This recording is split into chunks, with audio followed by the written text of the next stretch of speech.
Section 14(2)(b) of the Nigerian Constitution of 1999, as amended, provides that the security and welfare of the people shall be the primary purpose of government.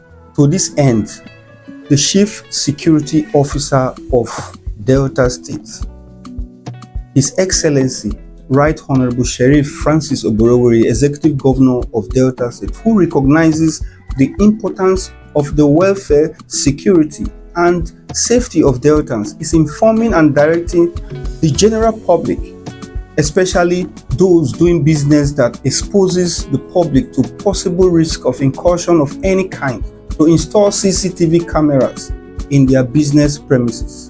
This was contained in a statement issued by the Secretary to the State Government, Dr. Kingsley Emu, with copies of which are available to journalists in Warri on Tuesday, the 10th of September 2024. His Excellency specified the quality of cameras to be installed, which includes cameras with 4K resolution, night vision, and waterproof features. While this initiative is to enhance security in public places, to detect crime, and provide valuable evidence for investigation, we should take note that failure to comply to this directive will attract 2 years imprisonment or fine of 500,000 naira and the sealing of affected premises until compliance is achieved.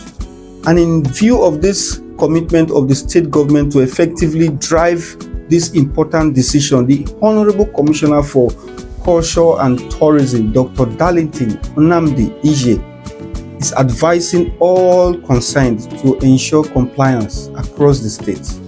Regardless of where you are, comply.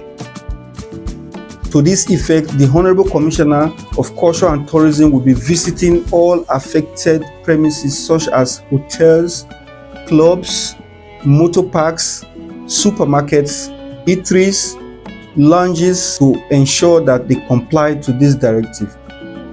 The desire for safety stands against every noble and laudable enterprise. So let's play our part to support our governor to provide adequate security of lives and property of Deltans. God bless you and God bless Delta State. Thank you.